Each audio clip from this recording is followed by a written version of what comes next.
तस्वीरों में दिख रहे शख्स का नाम है अनिल अंबानी, मुकेश अंबानी के भाई और देश के बड़े उद्योगपति जो इन दिनों कर्ज में डूबे हुए हैं।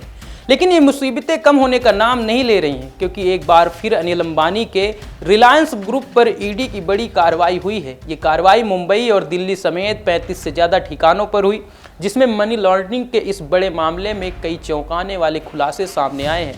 तो पूरा मामला क्या है और ईडी की कार्रवाई में क्या कुछ मिला, चलिए विस्तार से समझते हैं। नमस्ते, मेरा नाम प्रिंस और आप देख रहे हैं इंडिया न्यूज इन खबर। प्रवर्तन निदेशालय यानी कि ईडी ने अनिल अंबानी के रिलायंस ग्रुप से जुड़े 35 से ज़्यादा ठिकानों पर छापेमारी की, जिसमें करीब 50 कंपनियों को शामिल किया गया है। इस कार्रवाई के दौरान 25 से ज़्यादा लोगों से भी पूछताछ की गई। वहीं मीडिया रिपोर्ट्स के मुताबिक येस बैंक के लिए 3000 करोड़ रुपए के लोन धोखाधड़ी मामले में ये कार्रवाई की गई है।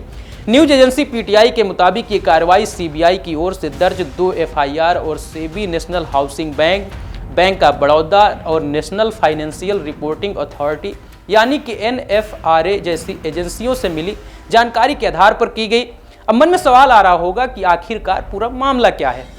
दरअसल ये पूरी जड़ें 2017 से लेकर 2019 तक जुड़ती हैं, जिसमें येस बैंक द्वारा रिलायंस ग्रुप को 3000 करोड़ रुपए का लोन दिया गया। ईडी का आरोप है कि ये लोन फर्जी कंपनियों और ग्रुप की अन्य संस्थाओं में डाइवर्ट किया गया, यानी कि कागजों में कुछ और हकीकत में कुछ और। इतना ही नहीं, ईडी को इस मामले में रिश्वतखोरी को भी पुख्ता सबूत मिले।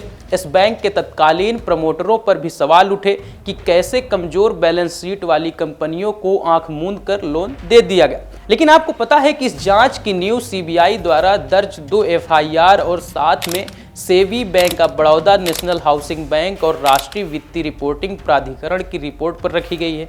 यानी ये सिर्फ एक विभाग की नहीं बल्कि पूरे सिस्टम की एकजुट जांच है।